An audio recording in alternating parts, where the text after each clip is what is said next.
So I figured this afternoon we could talk through the Russia-Ukrainian ceasefire, why it's a total fucking lie, why the Russians won't honor it, and what the Russian history says about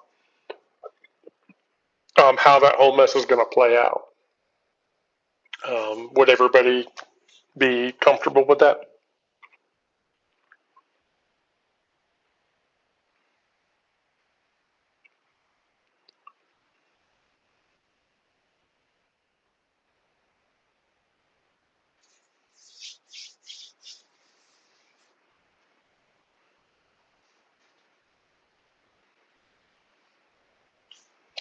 All right, so let me bring up my live session.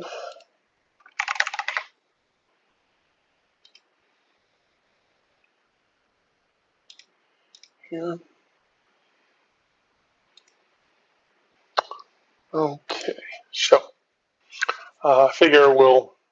So here is the article in question. Post that into the live. This is my write-up about the Russian-Ukrainian ceasefire and how the fuck it's going to go based on history. So we're supposed to feel hopeful, I think, for the 30-day ceasefire proposal between Russia and Ukraine. And everybody's acting like it's some breakthrough moment, but the core of it is that it is not. I mean, we're just going to cut right through the bullshit and say Russia's track record shows exactly why this ceasefire won't make any difference versus any other thing that Russia has agreed to do or not do. So Donald Trump wants a foreign policy win. He has to have one. And Putin needs breathing room. And caught in the middle is Ukraine, a nation that really has just been fighting for survival since the war began, since well before the war began. Remember, we were here back in 2012, 2013, and 2014 when they invaded Crimea.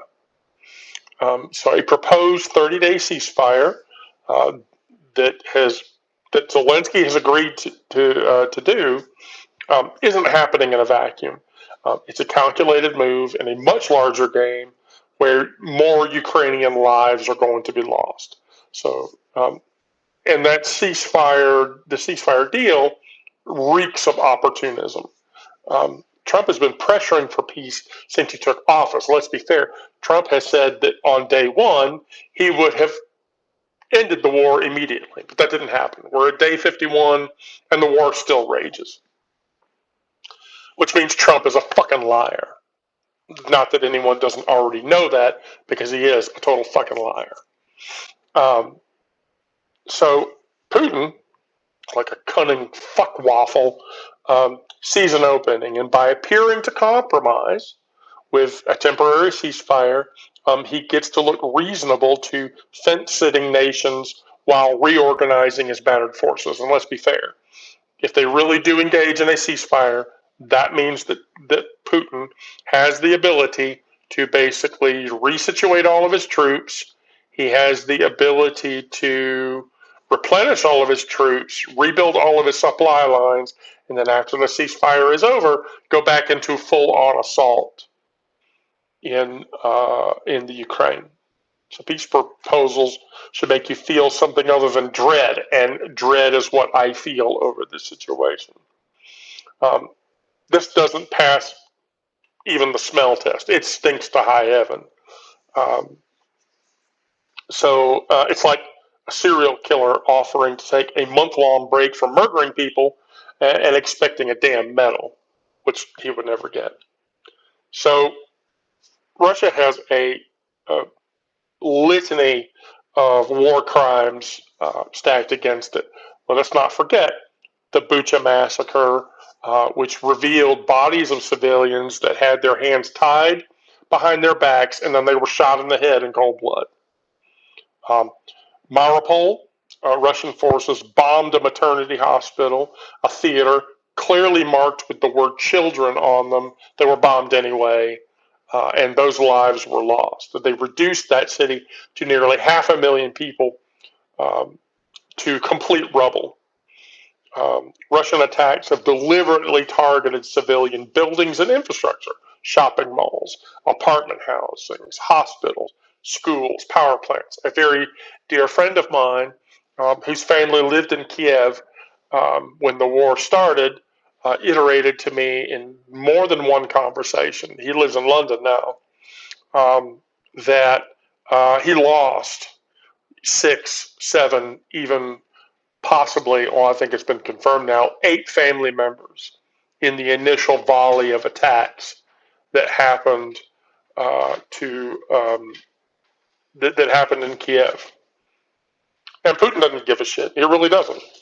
Um, So the forced deportation of Ukrainian children to Russia constitutes nothing less than cultural genocide. Thousands of kids have been abducted, given new Russian identities, placed with Russian families in a systemic attempt to just erase the Ukrainian identity entirely. And let's not even begin to talk about, as a Druid, I find this highly offensive, the environmental terrorism, the destruction of the Nova Kakova Dam, causing catastrophic flooding, or the reckless occupation of Zaporizhia's nuclear power plant, repeatedly threatening and risking nuclear disaster. Are those the actions of a government that we can trust? Fuck no. Fuck no. Fuck no. Can't. Not by a long shot. Now, here's the thing. Russia has a long history of diplomatic deception. Um, so remember the Minsk agreements? Those were supposed to resolve the conflict in eastern Ukraine after Russia's 2014 invasion of Crimea. Russia never fully implemented any of the things that they took as provisions in those agreements. Do you really think that Putin would honor anything if he were backed into a corner and said, you have to agree to this? Do you think he'd do it? I don't think he'd do it. I think he'd say he agrees to it, and then he'd turn right the fuck around and fucking bowl everybody over.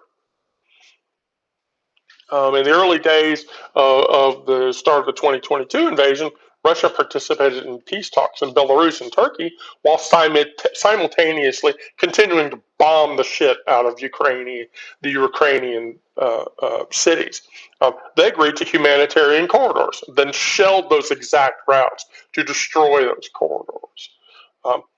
Russian Prime Minister Mikhail Kazyanov admitted that Putin seized negotiations as a sign of weakness. Putin sees negotiations as a sign of weakness. He doesn't understand compromise. He only understands that when you're strong or when you're weak, and there's nothing in between.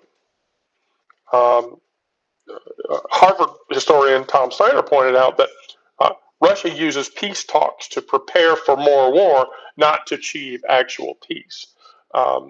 It's a tactic. It's not a goal. They don't give a shit. They literally do not give a shit. In Putin's eyes, all he sees is a landmass that he can take over, absorb into the Russian state, as he continues to, and I will iterate this many times over before that conflict is over, recreate the Soviet bloc state, recreate the USSR. That is his intent. I believe that. So the 30-day proposal is a classic Putin playbook materialization. It's designed to exploit specific vulnerabilities in the current political landscape and create a multiple win-win scenario for Russia, regardless of how Ukraine responds. It's perfectly timed to capitalize on Trump's desperate desire for a foreign policy win. I mean, Trump campaigned on that, and he didn't come through with that within the first 30 days of his presidency. Secondly, it's designed to create a lose-lose for situation no matter what happens. If they reject the ceasefire, Russia gets to whine and say, oh, they're warmongers. Oh, they don't want peace. If Ukraine accepts, Russia gets a month to reorganize all of its forces, resupply frontline positions, repair equipment, and prepare for a renewed offensive that they could then do at a much stronger and much higher level to violate any agreement they would agree to. Third, a 30-day time frame is revealing. It's long enough to create the impression of progress, but too short to achieve any meaningful diplomatic position. It creates a false sense of momentum without requiring any substantive concessions from Russia. And that's to say, any peace agreement that is to come out of a 30-day ceasefire, we haven't seen yet. And the fourth thing is the proposed ceasefire comes without any verification mechanisms or neutral observers. Without robust monitoring, Russia can violate the agreement tomorrow, not give a shit, and say, no, we didn't do that. That was somebody else. Most significantly is that the proposal says nothing about Russia's illegal occupation of the Ukrainian territory. A ceasefire that freezes the current battle lines effectively rewards Russia for its aggression. You're just giving them what they want. So one of the most predictable and dangerous aspects of the ceasefire will be Russia's use of false flag operations to blame Ukraine for violations. I see that happening. Russia's been capable of that. They've done that in the past. I suspect that they will do it again in the future. So that pattern's pretty consistent. So stage one, you agree to a ceasefire or a humanitarian corridor. Two, you stage an attack on their own forces or on civilians in separatist-controlled areas, like they did in the Donbass region, blame Ukrainian forces for the violation, and then use a manufactured incident as a justification for massive retaliation and unaliving event by the Russians on the Ukrainians. We've seen that before. 2015, after the Minsk agreement, Russia claimed Ukrainian forces shelled civilians in Donetsk. Accusations that neutral observers could not verify, but which Russia state media presented as fact. It wasn't fact.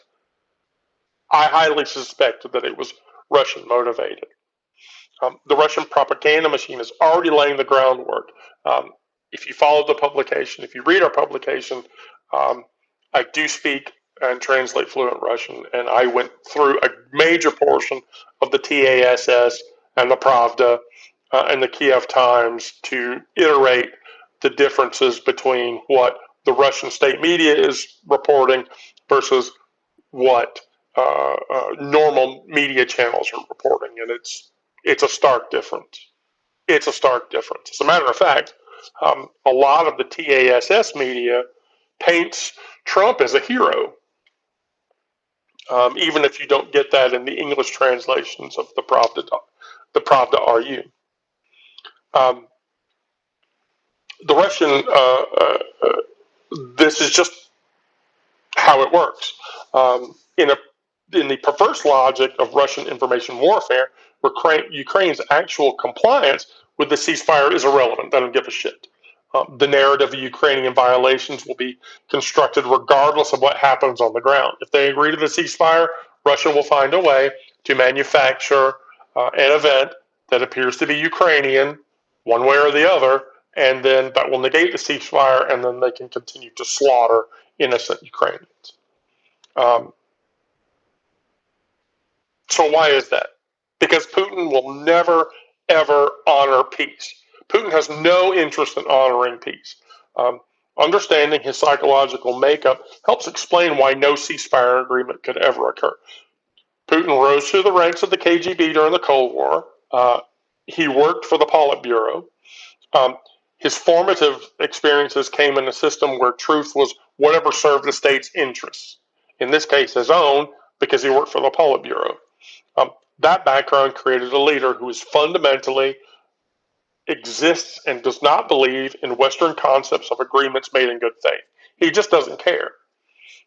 His speeches and writings reveal a man obsessed with historical grievances and the restoration of Russian imperial power, i.e., he wants to reestablish the United States Soviet Republic. He doesn't view Ukraine as a legitimate sovereign nation, but as a historical mistake as the result of the breakup of the USSR. His 5,000 word essay published before the invasion made this explicit. He believes Ukraine has no right to exist as an independent state, which is why he firmly blocks NATO membership for Ukraine, and all of his demands against Ukraine iterate that they have no standing army and that they cede land to Russia.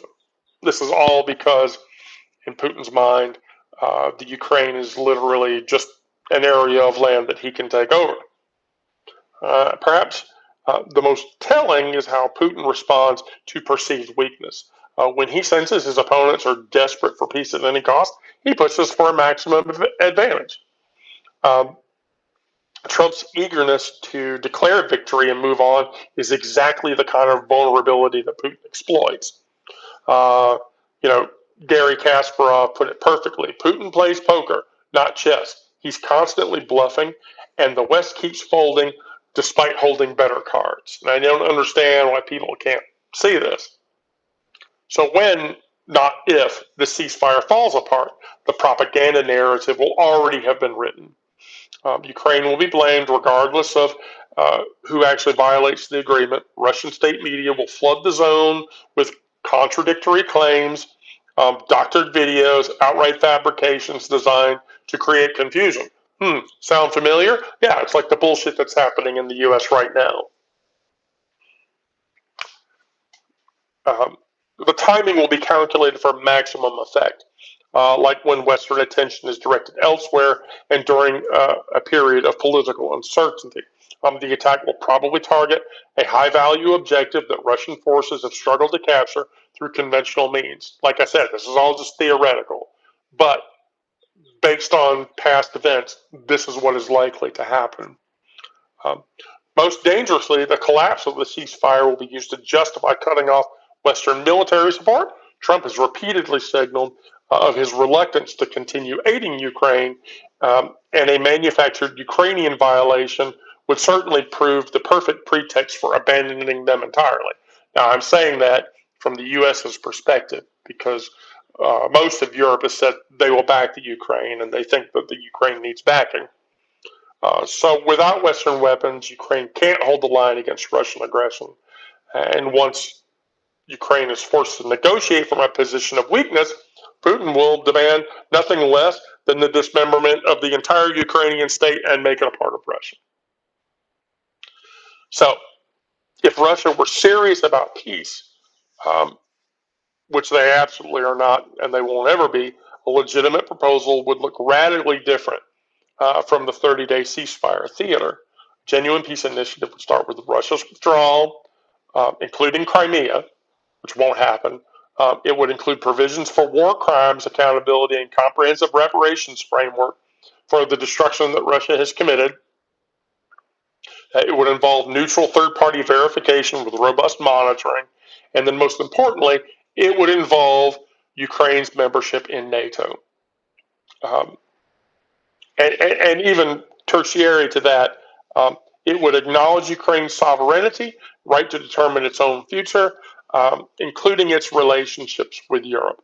Any proposal that denies these fundamental rights is not a peace plan, but a surrender demand, and nothing more. The sad reality is that Putin doesn't want peace. He wants victory. He's willing to wait years, even decades, for Western resolve to crumble. Each temporary pause in fighting is just a mere tactical adjustment in his mind, not a strategic shift towards genuine conflict resolution, which is what everyone else wants. So, as the ceasefire takes effect, we have to approach with clear eyes. This is not peace breaking out. Don't delude yourself in the idea that a ceasefire is actually going to cause a peaceful solution. It won't. It's a tactical maneuver in Russia's long war against Ukrainian independence. And literally, Russia will not stop fighting until the Ukrainian body ceases to exist and becomes part of Russia. So the coming weeks will test that result. We'll see what the ceasefire charade will do.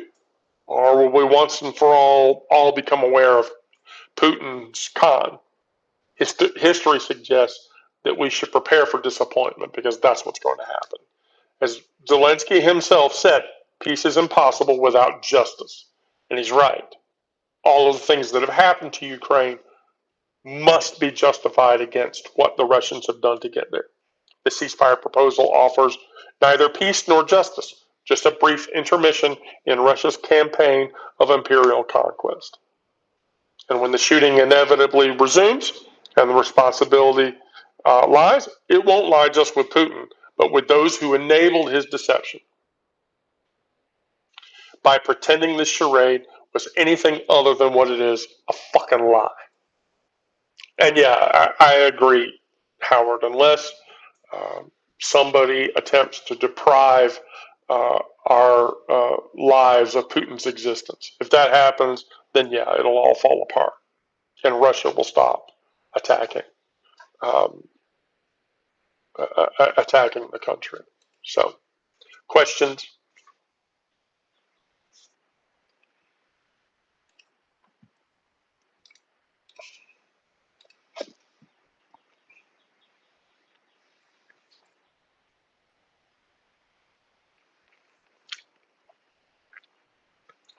Who am I going to pick on today?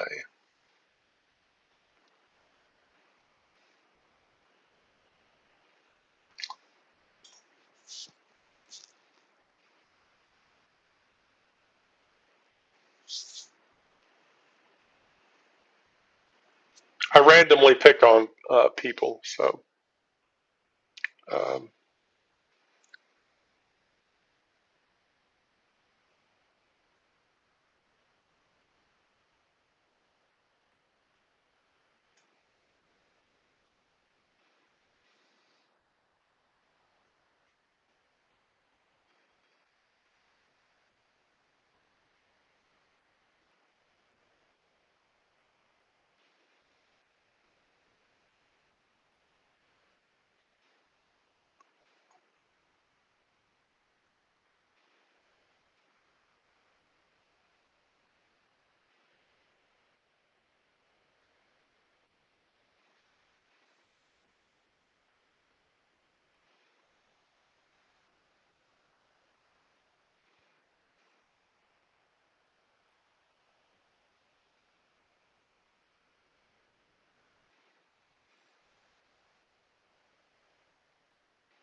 yeah, I agree, Howard. Or Trump is just completely shot dead, and you know,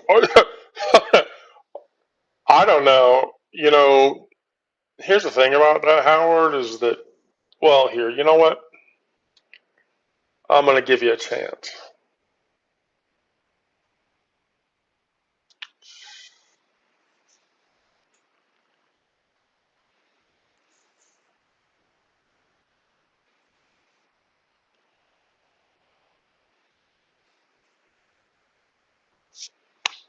Always give everybody a chance, Howard. Especially people who are chatty and they want to talk in the live. But I definitely want to get a separate opinion about this situation. Before I go on to the next thing, which is either going to be fucking Nancy Mace or, um, we're going to talk about, or we're going to talk about why Elon Musk is having a bad week. Yeah. You're welcome, Howard, very much. Um, I keep trying to send you a pop up to join in the live, but I understand if that is not your your intent. Crap, where's my alarm? Hey, could you go kill the alarm and get me a Diet Coke? Would that be too much to ask?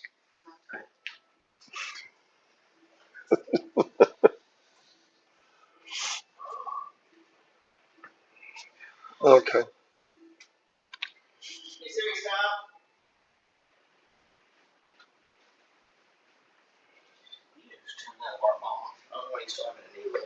Yeah, I need to turn the alarm off. Um, um, all right, so do we want to talk about Nancy Mace or do we want to talk about Musk having a bad week? Because I didn't talk through that yesterday, and that article is actually really sort of fun to talk through. Um,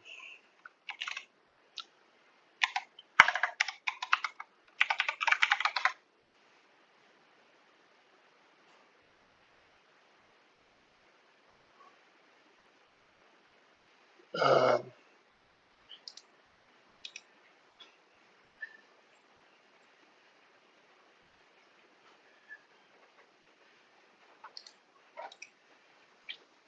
uh, wow, you're so very kind. My partner's so nice to me. She brings me Diet Coke whenever I ask.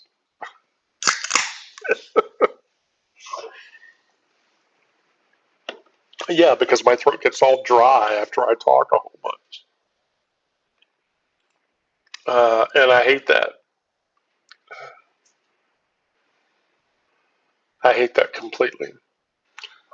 Topher, I'm just going to warn you that just by your name, you are running the risk of being invited into the live so that you can talk to the readers. So I guess we're going to talk about why Elon Musk has had a bad week. Because there's a lot of interesting pulp around that.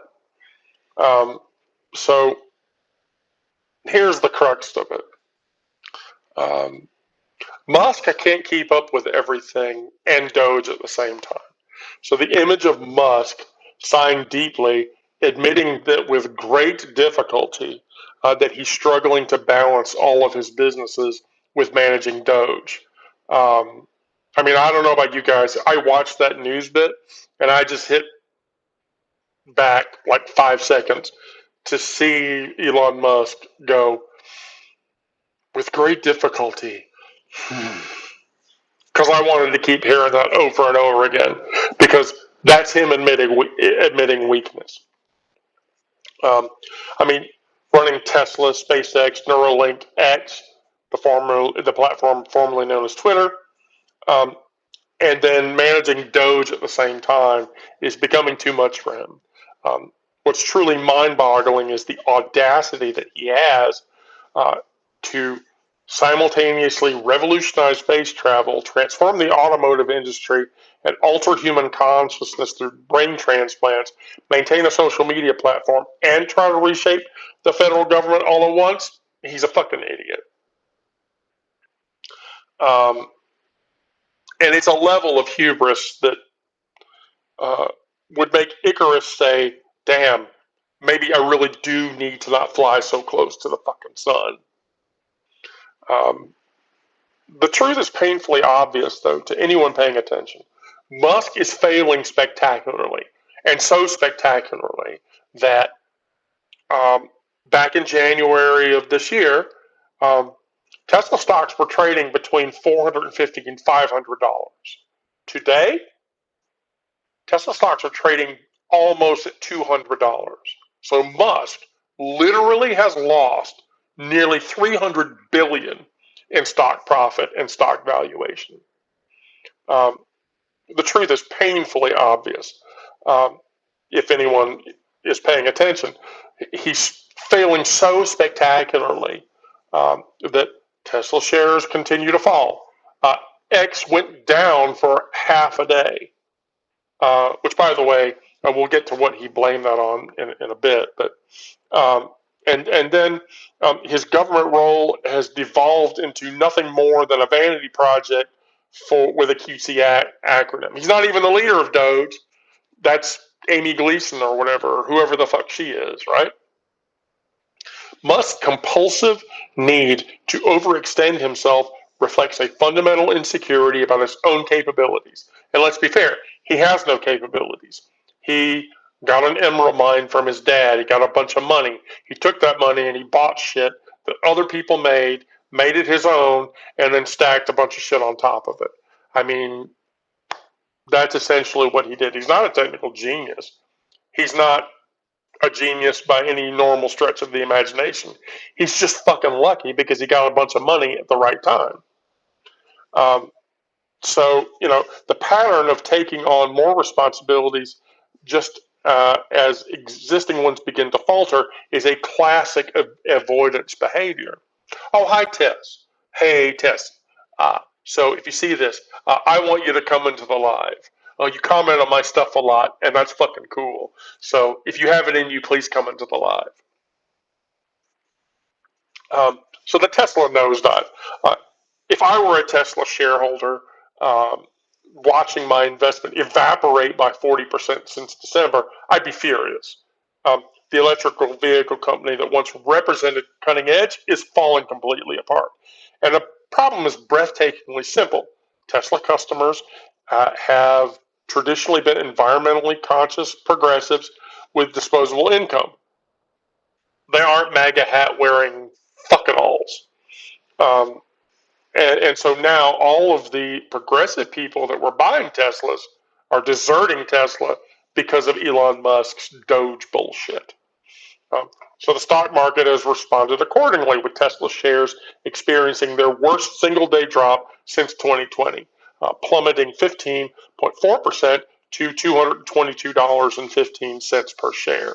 Like I said, back in January, they were trading at nearly $500 a share. That's not a fluctuation. That's a fucking avalanche. And Musk's response to this catastrophe, laughing it off and telling people, look on the bright side, that's tone deaf. It's just fucking tone deaf. Trump's promise to buy a brand new Tesla is about as meaningful as someone promising to buy a drink from someone at a bar that's on fire. I mean, MAGAs can't afford it. All of MAGA's people are stupid, lower than intelligent, lower class people who don't have the disposable income to buy a fucking Tesla. Think they're going to go out and buy a Tesla? Sure, maybe they will, and then they will deprive themselves of money they need to survive. The company is struggling because of some imaginary radical left lunatic boycott, which, by the way, Trump has since come out and said that illegally boycotting Tesla, not supporting Tesla, should be illegal in the U.S.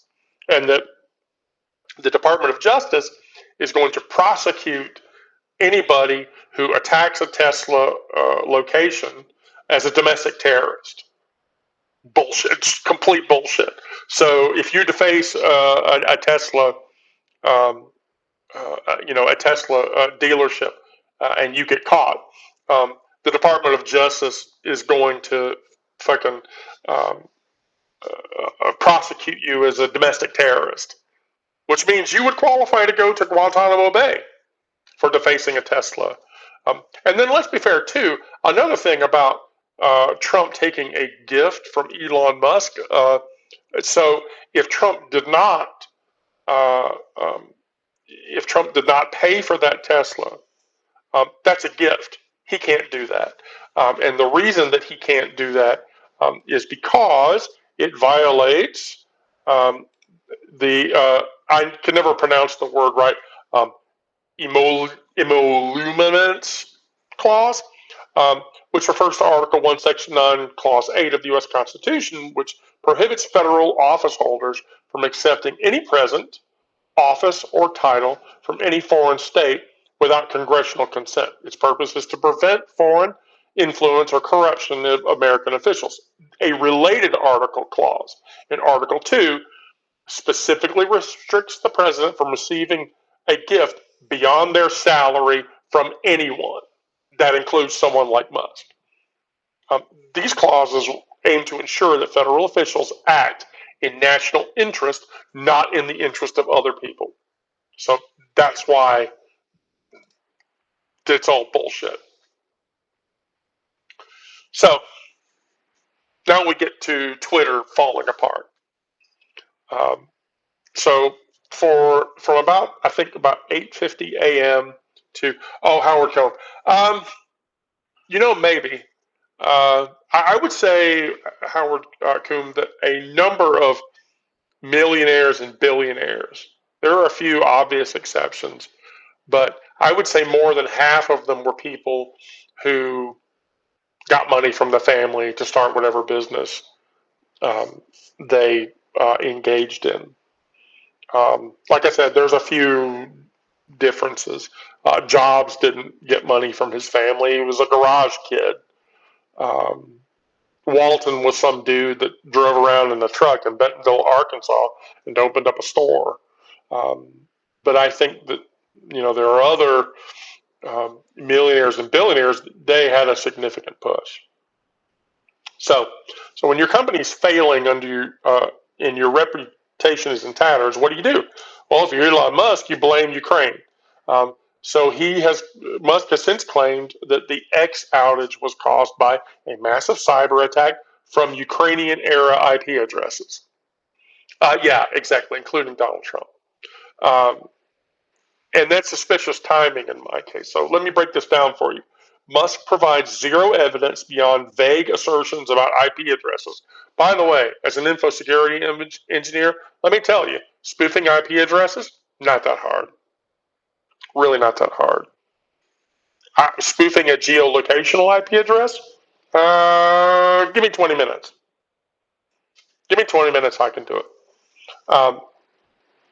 He's conveniently made this claim as tensions between himself and Ukraine have escalated following his parroting of Trump's Ukraine rhetoric. And he does all that while thousands of users experience outages that could just easily be explained by the platform's gutted infrastructure team, reduced capacity, and their ability to keep up with it. And classic fucking deflection is what it is. And it's so fucking transparent, we can all see it. When you fired most of the engineers and reduced your server capacity to cut costs, technical problems are going to happen. They're inevitable. But rather than taking responsibility, Musk is a complete pussy, and he's chosen to point fingers at everyone but himself, which is where the fucking problem started to begin with. Professor Elizabeth Chen out of MIT's Digital Security Initiative had pointed out, attribution in cyber attacks is notoriously difficult and requires extensive forensic evidence. Making public allegations without substantial proof not only damages the diplomatic relations that can actively harm ongoing cybersecurity affairs. If you start blaming people at random, you're going to piss other people off. And then those people are going to piss other people off, and they're all going to come back for your ass. That's just how it works. The timing of the outages beginning around 5:30 a.m. Eastern Daylight Time and affecting the number of users suggests a systemic problem rather than a targeted attack. For one, Twitter's pipes are huge.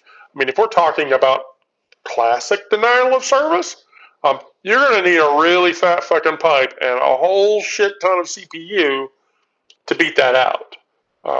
I mean, Twitter's X, Twitter, what the fuck ever you want to call it, their load balancers have to be ginormously huge. So, yeah, I'm not buying it. Now, Musk is trying to manage Doge on top of all that.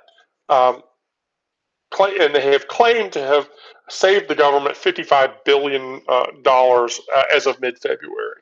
I don't know if I believe that number, because Musk basically said that he would save he would find $2 trillion in fraud. Hadn't happened yet. Hadn't even got close.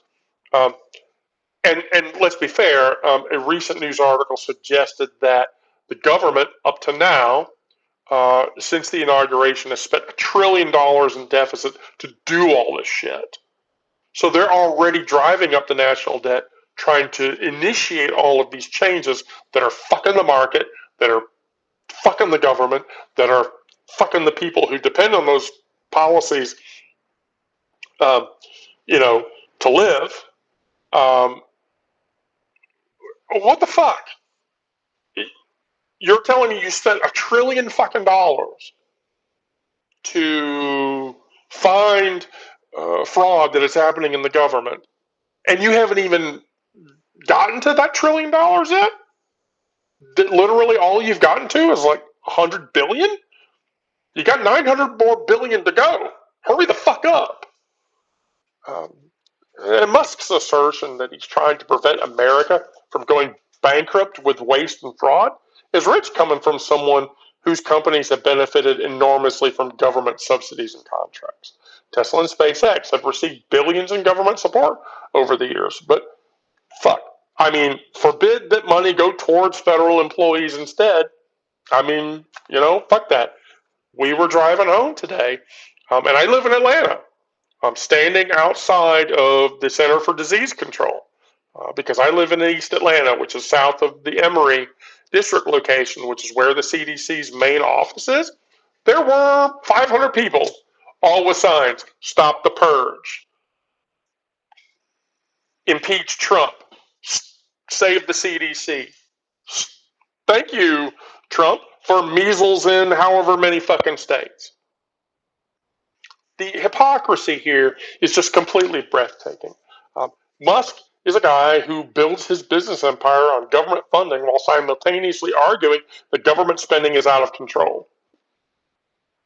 Pot calling the kettle black? Is it just me? Somebody tell me I'm crazy. Somebody tell me I'm being fucking stupid. The cognitive dissonance should just literally cause whiplash in all of us. I don't fucking get it. But the most, I think, disturbing aspect of Musk and the Musk phenomenon is the cult-like devotion that his fanboys command, despite his increasingly erratic behavior and failures. I'm convinced that Musk could set fire to a pile of $5 million on a live stream, and his supporters would hail it as a revolutionary idea. The blind loyalty that his followers attribute to him has enabled Musk to avoid accountability. When Tesla fails to deliver on his promises, it's because he's thinking long term. When his public statements tank stock prices, it's because he's being authentic. When he makes unfounded accusations against entire countries, it's because he's speaking the truth to power. Meanwhile, he goes over to Russia to talk to the AfD, the effective Nazi party in Germany, and has literally told Germans that they need to stop apologizing for World War II and be white. You racist motherfucker. I swear to God. But the fanboys that are behind him continue to celebrate him. They celebrated him as an environmental visionary, now performing Olympic level mental gymnastics to justify everything that he does. Those who praised him for his supposed technical genius now ignore the fact that he's running entire platforms into the ground. This isn't just admiration, it's a devotion crossed far fucking into delusion. And so here's where it all breaks down.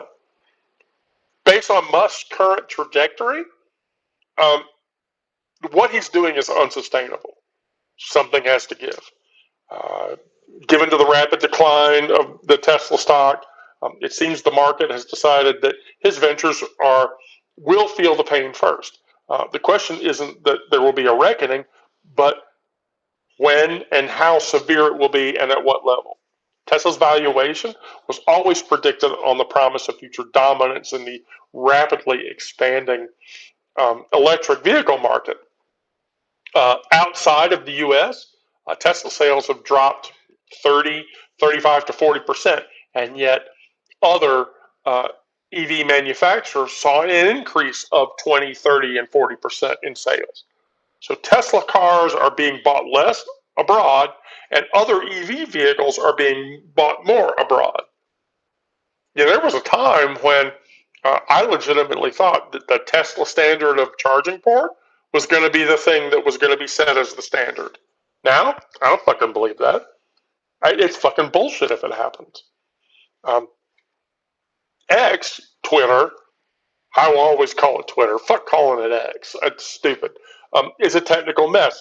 And content moderation on that platform is a nightmare. Regular use of words like the N word and the K word and every trans slur and every gay slur and every lesbian slur go wildly unmonitored. But the minute that you say cisgendered on the platform, you get censored. What the fuck is that about?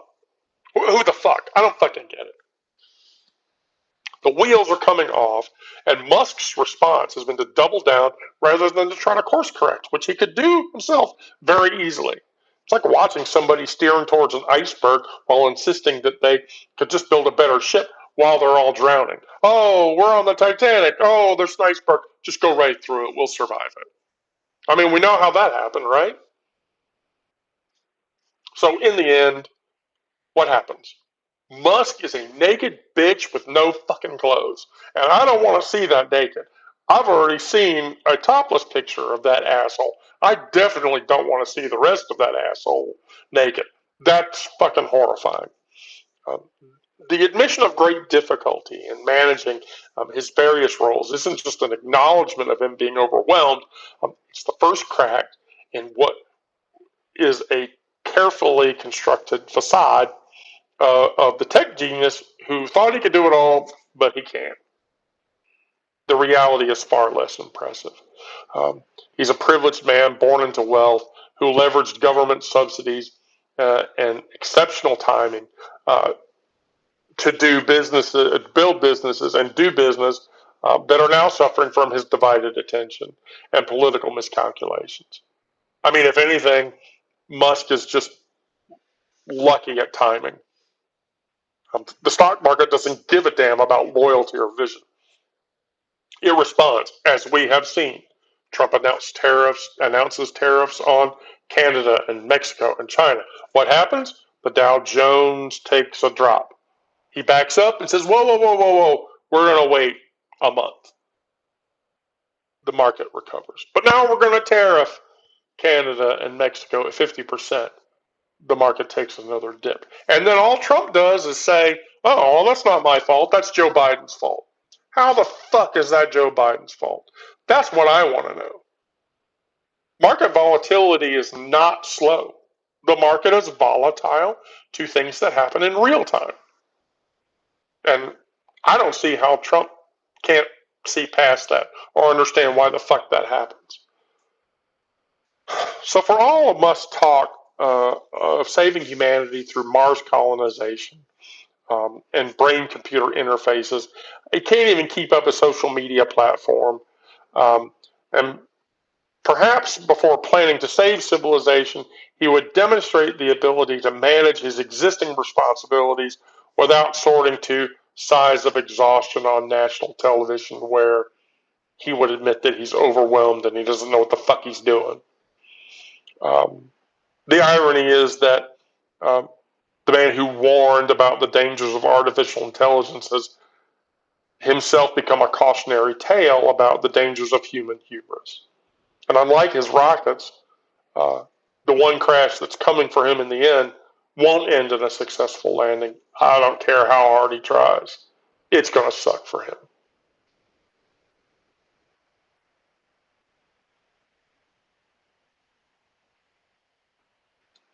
Questions?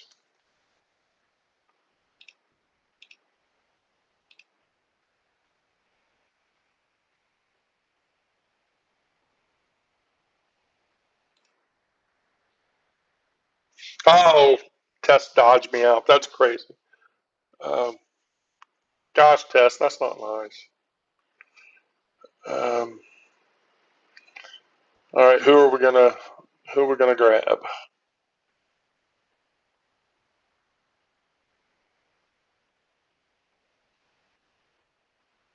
Well, we're gonna try Topher because that name's just too cool. I have not been so successful in getting people to come into the live to talk, but I guess that doesn't necessarily mean I'm not going to stop trying.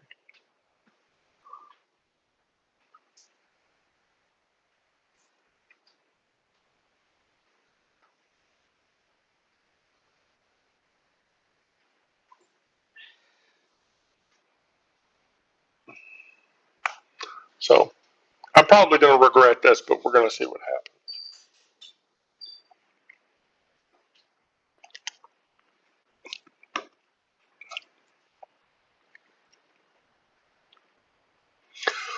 Because that would violate an article of the Constitution which says the president cannot accept a gift from a foreign power. The other thing that he can't accept is a gift from someone. There's specific language in the Constitution um, that suggests that um, you know um, that uh, uh, Musk giving him a gift violates that clause. Now, it would be different, I guess, if Trump, like if Musk brought him the car and then Trump can prove that he paid money for it. That's a different story. But if Tesla, if he was given the Tesla and didn't pay any money for it, that would be a gift. And constitutionally, he's not allowed to do that from a foreign power or from any other individual for that matter. Um, and the reason that those clauses exist are to um, keep uh, people who work for the government in the sole interest of the government rather than their own self-serving interests, which is why that happens. Oh, I figured it was something pretty simple, Tess. Um, Although I'd be okay with you eating dinner in front of me, I wouldn't have a problem. Maybe other people would, but I don't necessarily feel the same way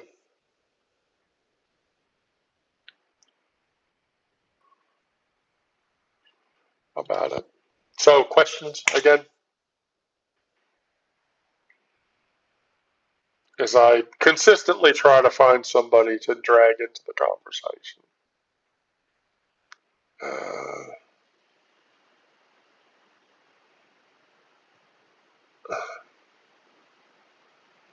I'm going to get somebody eventually.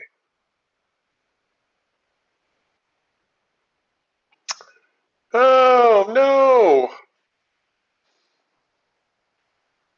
Uh,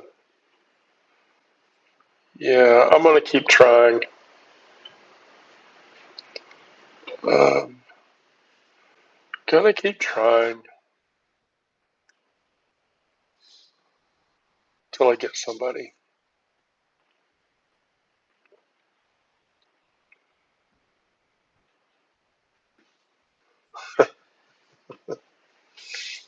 Uh, Here.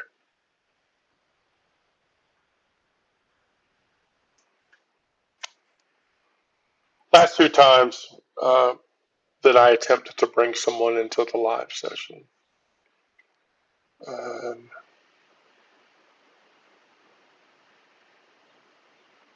it's going to be one of you two, so we'll just see. So I will also tell everybody. So a bit of news about the publication. If you did not see in the Wendy the Druid chat, I have announced that over the next month to 2 months that I am going to release electronically and in paper back um, my works of the meditations and the herbal remedies. Probably I'll do two of those of both sections merged together. So it'll be a book of Druid meditations combined with herbal remedy work. And so Miranda and I are actively working on that effort now. Um, and then those will be out hopefully by just before the summer. So if you're a paid subscriber, oh, wait, who came?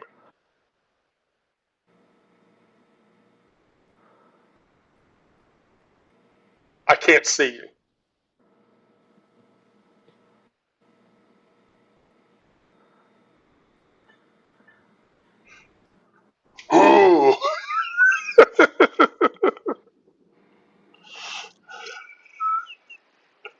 Esoteric, I take it.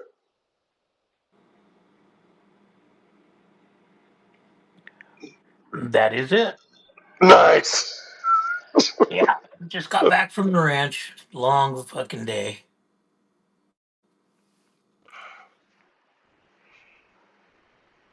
Yeah, I mean, my days aren't short. I'm a technologist, but uh, for as much as somebody who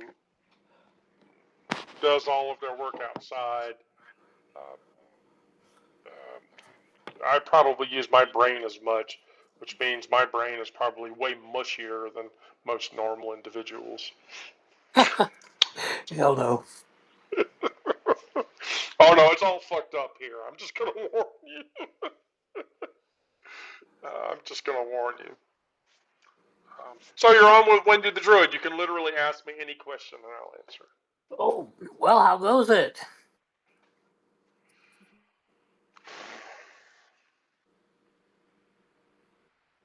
Yeah, I don't know. I mean, I'm here today, but we'll see what happens tomorrow, right? Well, it's kind of like Ram Dass wrote, "Be here now." Yeah, right. Uh, uh, That's all we have is the eternal moment, the eternal now. yeah, right, right. Hey, John, John Rambo, how will you live day by day? Best That's line from right. that movie. best line Yeah, from best line from Rainbow 2. John, how will you live day by day? true. That is a truism. I mean, I'm not a huge Stallone fan, but I mean, he's done a couple of things that were certainly memorable. Absolutely. Certainly memorable. So, well, esoteric. Thank you for being a certainly a supporter of the publication. Oh, Um, absolutely. 100%. Guys, knock it out. I mean, you repost my shit more than a few people do. Oh, yeah. Well, um, it's like a moral duty and all. It has to be said and read. yeah, by as many fucking people as possible. That's it. That's exactly it and all. I mean, I don't have a big readership on my Substack, and we just have to plug and get it out to as many people as we can. Well, see, you're in the live now, so when I post this, I'm gonna tell people to read your shit. So you'll get. Oh man, So you'll that get. I. I mean, I have no. Yeah, I'll tell our readers. You should go read esoteric shit. The name alone is reason enough. oh well, yeah, that goes back to uh, my job as consultant. You know, Oh. I yeah I end up in the UK a lot and all, and who I consult for is the Val Hall at MI6. Oh. Interesting. Oh yeah. Interesting. Um, there was a girl that I worked with. This was, I don't know, maybe 12 years ago. Mm-hmm. 12, 13 years ago. And so uh, she was South African. Mm-hmm. Donna was her name. Oh wow. And so um, she was one of the only people that was more multilingual than I am. Oh wow. And so on any given day, uh, Russian, German, English, Gaelic, Italian, Latin, and then a couple of others. Um, and my Russian was really, really fucking weak. Mm, And she spoke understand. yeah. Here was the thing about Donna. Donna spoke fluent Romanian, Bulgarian, Mm-hmm. both Slavic dialects, Oh and wow. Russian. And so, like, I could keep it back up with her. And so, well, one day, um, it was in 2014, and so uh, rather hilariously, I tell people this. Rather hilariously, my mother had just passed away, my Ow, biological sorry to hear mother. that. Well, it's been, God, 11 years now, Okay. and so 2014, and so I was in my office and I was all tore up and shit, and she walks in and she's like, "Poshkel minuts," and da, yeah, just da, and she says, "Wait a minute," and I said, "Okay," and so she goes out and she comes back and she brings this old guy with her that I did not realize was in the office. It turns out it was her dad, Oh, and wow. her dad was a director of the SAS. Okay, I understand and know the SAS well. Work a lot with them. And so he was like, "You look very sad." And I said, "Yeah, I'm having a hard time." And he's like, "Well, would you like to read something that will make you take your mind off of it?" And I was like, "Okay, sure." Mhm. Let Oh, me get the wow. briefcase. Goes and gets his briefcase, pops it open, and he pulls out it's like this thick wad of paper, like stack of Hmm. paper, and throws it on my desk. And I'm like, "What's this?" And he's like, "Oh, George Bush torture reports." And I went, Oh, wow. You're talking senior? "Oh, no, W, Okay, W. yeah, I'm, W." I'm And very I was like, familiar with W and his weirdness. "So this is the thing that says that we waterboarded people in Guantanamo during the war on terror, or whatever." And he's like, "Yes." And I Yep. said, "How the fuck did you get this?" And he's like,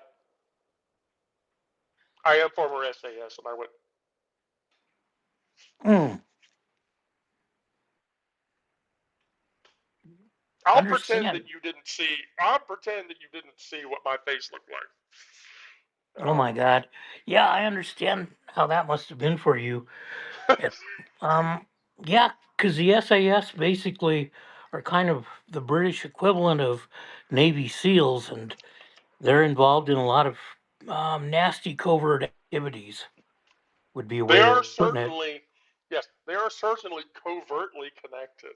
And I asked him, I was like, because I looked at him, I was like, "You don't look, all that big and strong or whatever." He's like, "Oh, intelligence." And I went, "Okay.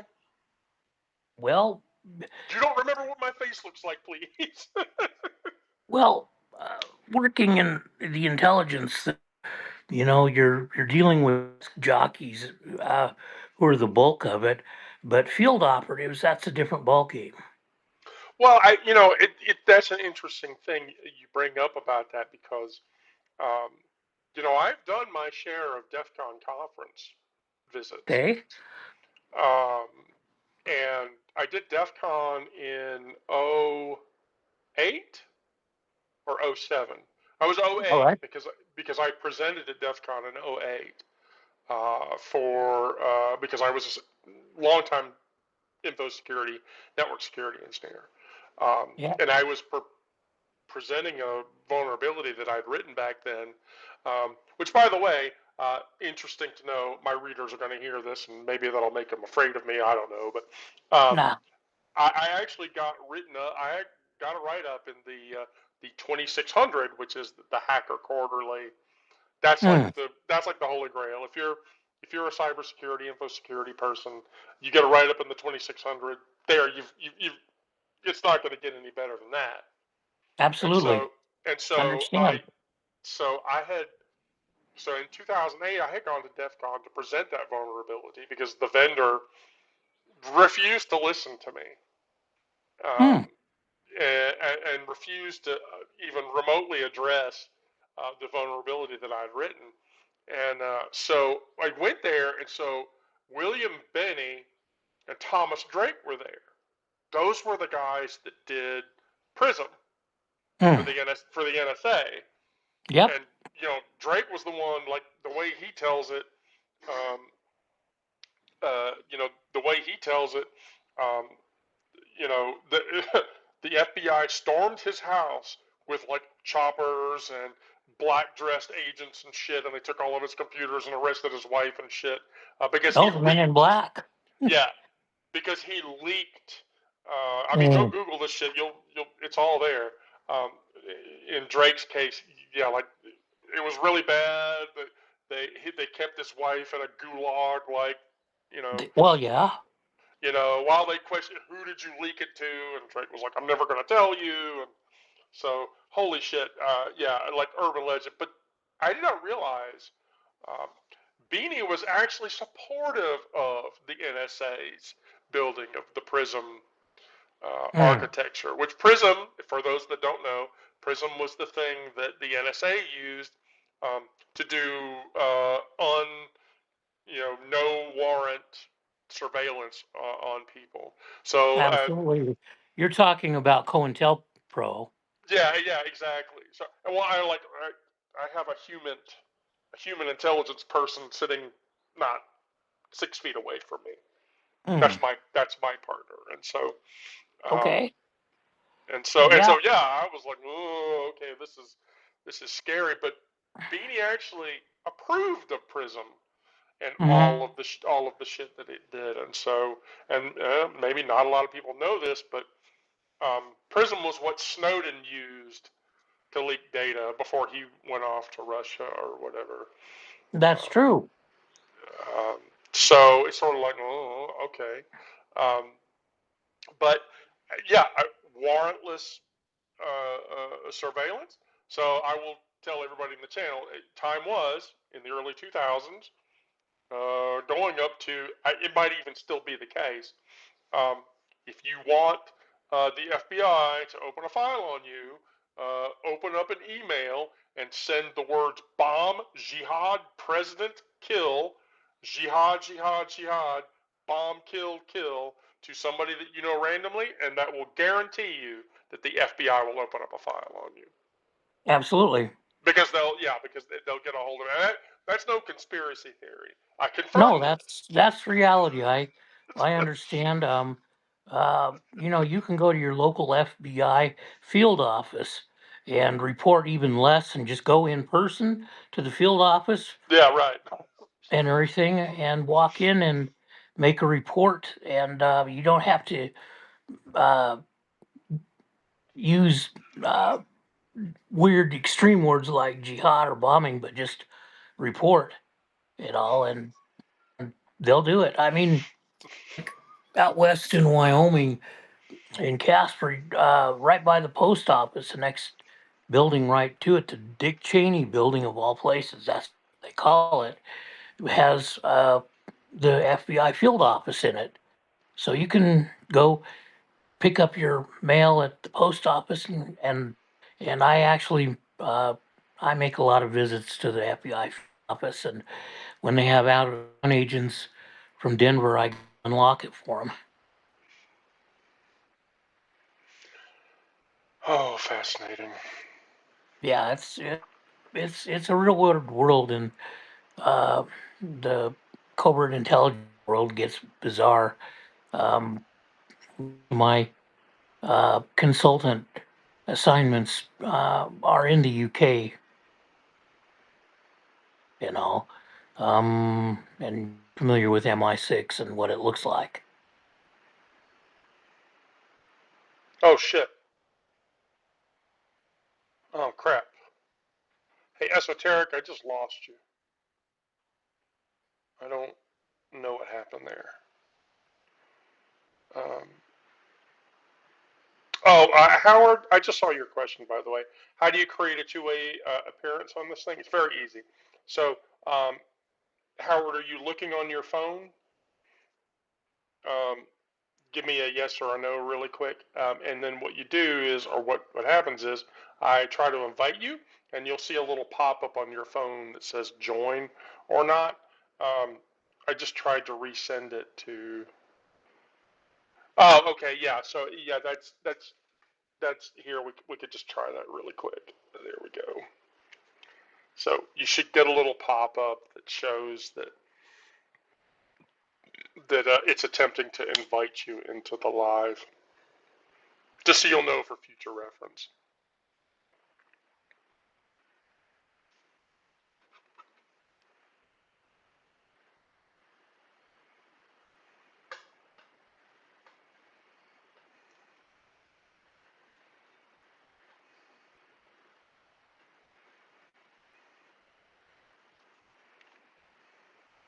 So, oh, Elaine joined. How lovely. Um, Elaine, are you? Is your appearance better tonight?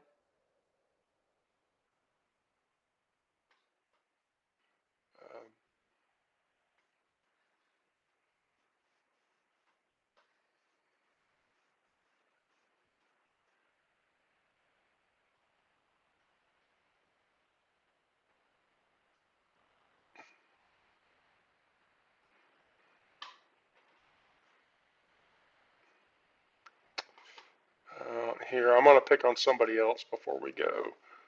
Um, we're gonna we're gonna try Janet. I'm gonna try Janet, and then I'm gonna grab Elaine, um, because Elaine's cool people and shit. Hey, hey, my cat knocking shit off of shit. It's crazy.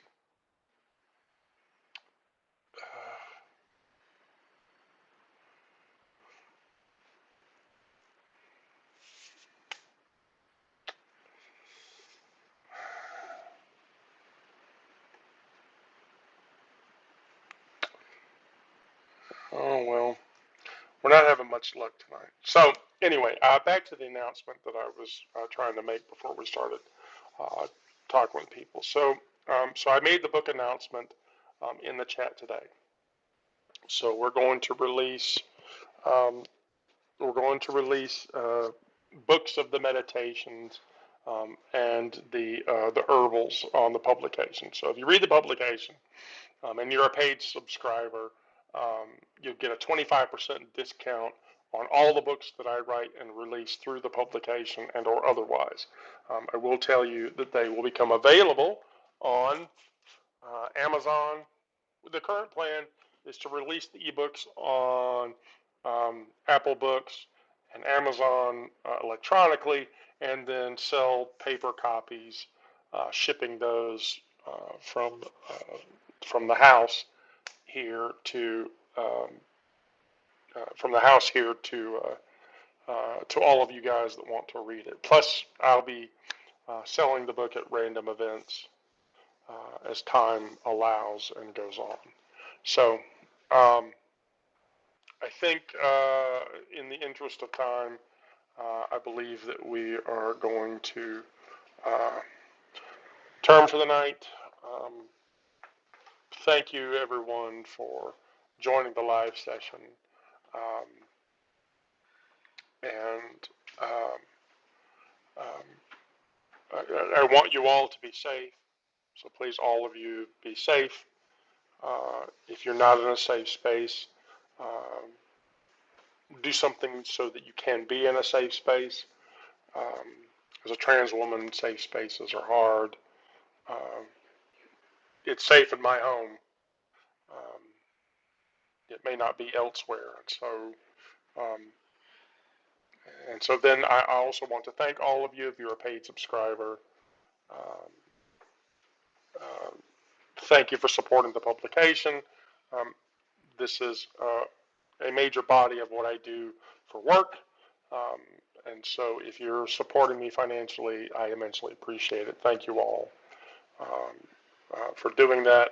If you're a free subscriber, just continue sharing the publication with your friends and so forth, and getting the word out, um, because I am also appreciative of that effort as well. Um, and then everyone be safe. And I love you all, and stay safe out there.